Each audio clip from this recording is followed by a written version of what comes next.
So ఇది ఇంకొకటి మీకు అమీన్పూర్లో చూస్తాం. అమీన్పూర్లో మన ఈ మధ్య డిమాలిష్ చేసాం. డిమాలిష్ చేసినప్పుడు అమీన్పూర్లో పెద్ద ఎత్తున కూడా గవర్నమెంట్ ల్యాండ్ అన్యాక్రాంతం అవుతుంది, వేలాది ఎకరాలు అనమాట. ప్రతి వాళ్ళు వేరే సర్వే నెంబర్ తీసుకొని వచ్చేసి ఈ సర్వే నెంబర్ వీళ్ళు ఉన్న సర్వే నెంబర్ ఏమో వేరుంటుంది, వేరే నెంబర్ ఏమో అదేదో ప్రైవేట్ ల్యాండ్ చూపిస్తారు, కట్టేదేమో ప్రభుత్వ ల్యాండు. వేలాది ఎకరాలు అక్కడ మొత్తం అన్యాక్రాంతం ఆక్రమించుకోవడం జరుగుతుంది. అక్కడ స్థానికంగా పలుకుబడి ఉన్నవాళ్ళు అది అన్ని విధాలుగా కూడా దాన్ని సిస్టమ్స్ని మేనేజ్ చేసుకుంటూ చేస్తున్న దాంట్లో వాటిల్ని కూడా మేము మన డిమాలిష్ చేసాము.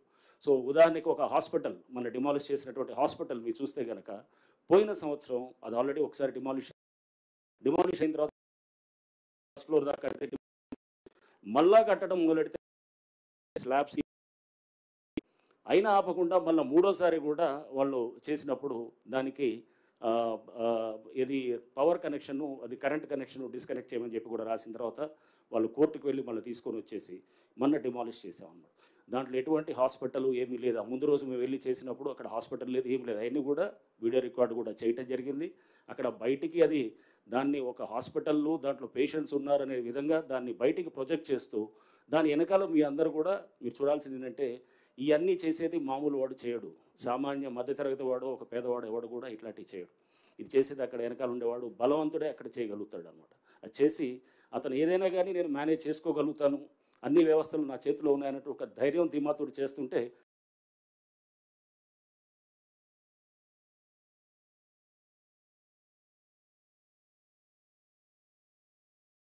చూస్తే ఇంకా అక్కడ కూడా చాలా విల్లాస్ కూడా మనం డిమాలిష్ చేసాం.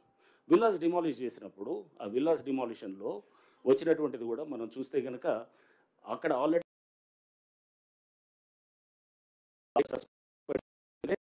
అవన్నీ కూడా గవర్నమెంట్ ల్యాండ్లో పర్మిషన్స్ ఇచ్చినారని చెప్పేసి కూడా సస్పెండ్ అయ్యాడు. సస్పెండ్ అయిన తర్వాత రిజిస్ట్రేషన్ కూడా ఆపాలని చెప్పి కలెక్టర్ రాస్తే రిజిస్ట్రేషన్స్ కూడా ఆపేశారు. ఆ బిల్డర్ అక్కడ ఉన్నటువంటి అతను మాధవ్ రెడ్డి ఏదో ఉన్నది, అతను ఇంకో కోటేశ్వరరావు అని చెప్పేసి వాళ్ళు కొంతమంది వీళ్ళ వెనకాల అక్కడ లోకల్గా అక్కడ ఉన్నటువంటి ఒక పొలిటికల్గా ఉండే అతను వాళ్ళు వీళ్ళందరూ కలిసి మళ్ళీ కోర్టుకు వెళ్ళి రిజిస్ట్రేషన్స్ని అది వెంటనే మళ్ళీ చేసేటట్టు చేస్తే ఒకవేళ రిజిస్ట్రేషన్స్ ఉంటే కనుక బహుశా కొంత ఆగుండేదేమో, అంటే తెలిసేది పబ్లిక్కి. బట్ ఆ రిజిస్ట్రేషన్స్ చేయాలనేటటువంటి విధంగా వాళ్ళు మళ్ళీ ఒక ఆర్డర్ తీసుకొని రావడంతో కొంత అక్కడ రిజిస్ట్రేషన్లో జరగటం. మేము డిమాలిష్ చేసే ముందు కూడా అక్కడ ఒక జస్ట్ హార్డ్లీ ఒక 1 month ముందో లేకపోతే ఒక లాస్ట్ ఒక 1-2 months ముందు కూడా వాళ్ళు గృహప్రవేశం చేసిన సందర్భాలు కూడా చూసామన్నమాట. అంటే డ్యూ డెలిజెన్స్ అక్కడ ఆల్రెడీ పంచాయత్ ఆఫీస్కి వెళ్ళి వాళ్ళు, నేను వాళ్ళతో మాట్లాడాను, వాళ్ళందరూ కూడా మా ఆఫీస్కి వచ్చారు. ఎవరైతే కనుక నష్టపోయిన వాళ్ళు ఉన్నారో వాళ్ళు వచ్చినప్పుడు వాళ్ళు చెప్పింది కూడా విని ఆశ్చర్యపోయాను. అంటే వాళ్ళు అమాయకంగా వాళ్ళు ఏంటంటే అక్కడ ఎటువంటి డ్యూ డెలిజెన్స్ చేయట్లేదు. ఒక పంచాయత్ ఆఫీస్కి వెళ్ళి కనుక్కుంటే తెలిసిపోతుంది. ఇది ఆల్రెడీ ఇక్కడ గతంలో ఇక్కడ ఇది పర్టికులర్ కొన్ని అరెస్ట్ అయ్యారు, లేకపోతే సస్పెండ్ అయ్యారు, లేకపోతే ఇక్కడ పర్మిషన్స్ క్యాన్సిల్ చేశారు, దీనికి పర్మిషన్స్ లేవు అని చెప్పిన తర్వాత కూడా వాళ్ళు అంటే దాని ప్రయత్నం కూడా చేయలేదు. తర్వాత వాళ్ళు రిజిస్ట్రేషన్ అయ్యి డబ్బు ఇచ్చిన తర్వాత తెలిసినట్టు వాళ్ళు కొంతమంది మా దగ్గర వాపోవటం కూడా జరిగిందనమాట. అంటే వాళ్ళు అక్కడ కొంత చేయాల్సినటువంటి కొన్ని ప్రిలిమినరీ ఎంక్వైరీస్ చేయలేదు. బ్యాంకర్స్లో కూడా యాక్చువల్గా అక్కడ చేయాల్సినటువంటి వాళ్ళు బ్యాంకుల్లో వాళ్ళ ఫీల్డ్ వెరిఫికేషన్ టీమ్స్ ఉంటాయి. ఒక బ్యాంక్ లోన్ ఇవ్వాలంటే కనుక ఫీల్డ్ వెరిఫికేషన్ టీం ఉంటారు. ఆ ఫీల్డ్ వెరిఫికేషన్ టీం కూడా తెలిసిపోతుంది. ఇప్పుడు నిన్న నాకు చెప్తున్నారు ఏది భువన్ అని చెప్పేసి మన ఎన్ఆర్ఎస్సి పోర్టల్లోకి వెళ్తే కనుక మనకి ఏ సర్వే నెంబర్లు ఉన్నా కూడా మనకు తెలిసిపోతుంది అన్నమాట. మీరు ఒకసారి వెళ్ళి మీ సర్వే నెంబర్ కట్టింది ఒక సర్వే నెంబరు, చూపించేది ఇంకో సర్వే నెంబర్ అన్నప్పుడు అక్కడికి వెళ్ళి నించొని మనం చూసుకుంటే కనుక అక్కడ అసలు సర్వే నెంబర్ ఇదా కాదా అనేది కూడా చెక్ చేసుకోవచ్చు. లేకపోతే మినిమం అక్కడ ఒక ఆఫీసులు 2-3 ఆఫీసులు, ఎందుకంటే అక్కడ వ్యవస్థ అక్కడ యాక్ట్ చేస్తూ వాళ్ళని సస్పెండ్ చేశారు. సస్పెండ్ చేసి వాళ్ళ మీద యాక్షన్ చేసి పర్మిషన్స్ క్యాన్సిల్ చేసిన తర్వాత కూడా అయినా కానీ కూడా అక్కడ వాళ్ళు పర్మిషన్స్ క్యాన్సిల్ చేసిన తర్వాత పంచాయతీలు పర్మిషన్స్, ఉదాహరణకి ఇది అమీన్పూర్ చెప్పాను కదా, ఇది విల్లాస్ మేము ఏదైతే డిమాలిష్ చేసాము, పర్మిషన్స్ క్యాన్సిల్ చేసిన తర్వాత కూడా అతను ఆగకుండా పర్మిషన్స్ క్యాన్సిల్ చేసినా కానీ కూడా ఇంకా కన్స్ట్రక్షన్ చేస్తూ పోయారు. కన్స్ట్రక్ట్ చేసిన తర్వాత చేస్తూ పోయినా కూడా అతన్ని అంటే ఎటువంటి భయము కానీ ఎటువంటి అంటే ఒక చట్టం ఉన్నది, ఒక వ్యవస్థ ఉన్నది, కట్టడి చేయడానికి ప్రయత్నం చేస్తున్న దానికి ఎవరికి కూడా ఇది లేనప్పుడు అప్పుడు మనం అంటే ఇట్లాంటి వేలాది ఎకరాలు అది గతంలో అయి ఉండొచ్చు, లేకపోతే ఇంతకుముందు ఎప్పుడో జరిగి ఉండొచ్చు, బట్ కాపాడనే ఒక ప్రయత్నం ఇప్పుడన్నా మనం చేయకపోతే కనుక హైడ్రా అనేది సంస్థ తీసుకురావడానికి ప్రభుత్వం ముఖ్యమంత్రి గారు ఇవన్నీ దృష్టిలో పెట్టుకుని దీన్ని తీసుకొచ్చిందనమాట. సో అందుకోసం హైడ్రా బాధితులు అని వీళ్ళని అంటే కనుక హైడ్రా బాధితులు కాదు, మనం ఒకవేళ కనుక ఇవన్నీ చేయకపోతే కనుక సైలెంట్గా ఉన్న సిటీలో ఉన్న 1,00,00,000 మంది పైన వాళ్ళు రేపు మనం ఇదంతా వర్షం పడితే కనుక మొత్తం మనం అంతా మునిగిపోయేది వీళ్ళు బాధితులు అవుతారు. సో వర్షాలు పడితే కనుక మునిగిపోయేది వీళ్ళు, లేకపోతే ట్రాఫిక్ రద్దీ అయితే కనుక సైలెంట్గా భరించుకుంటూ వాళ్ళు ఏది గంటలు గంటలు ట్రాఫిక్లో ఉండి ఏది దాన్ని ఇది ఇంతేలే అనుకొని మనం అనుకుంటూ పోయేటటువంటి వీళ్ళు బాధితులు అనమాట.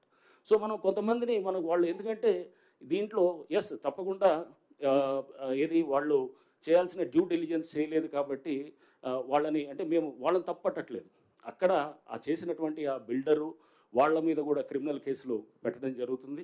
ఆల్రెడీ కొన్ని చోట్ల జరిగింది, చేసాము, ఇంకా కొంత చేరిగే వాటిలో చేస్తున్నాం. అంటే ఇన్ఫర్మేషన్ అన్నీ కూడా తీసుకొని చేస్తూ దీంట్లో అంటే దయచేసి ఇది హైడ్రా అది దీని మీద వ్యతిరేకత అంటే దీన్ని కూడా చూపించేటప్పుడు అది ఓన్లీ కొంతమంది వాళ్ళ వెస్టర్న్ ఇంట్రెస్ట్లు సూట్ చేయడానికి కోసం చేస్తున్నది తప్పగానే అంటే అక్కడ బలవంతునితోటి మనం ఎదుర్కోవాలన్నప్పుడు వాళ్ళు న్యాచురల్గా రకరకాల పద్ధతులు చేస్తారు. మేము సున్నం చెరువులో కనుక ఎప్పుడైతే కనుక అక్కడ చేసాం, మీరు అందరూ చూసారు, అక్కడ ఒక వ్యక్తి వెంకటేష్ అనే వ్యక్తి కిరోసిన్ పోసుకొని మొత్తం చేయటం జరిగింది. సో అతను ట్యాంకర్స్ బిజినెస్ చేస్తుంటాడు, అక్కడ ట్యాంకర్స్ బిజినెస్ చేస్తుంటాడు. ఇప్పటికీ మళ్ళీ కంటిన్యూ మొదలెట్టాడని చెప్పి మళ్ళీ ఏదో ఎవరు అన్నారు.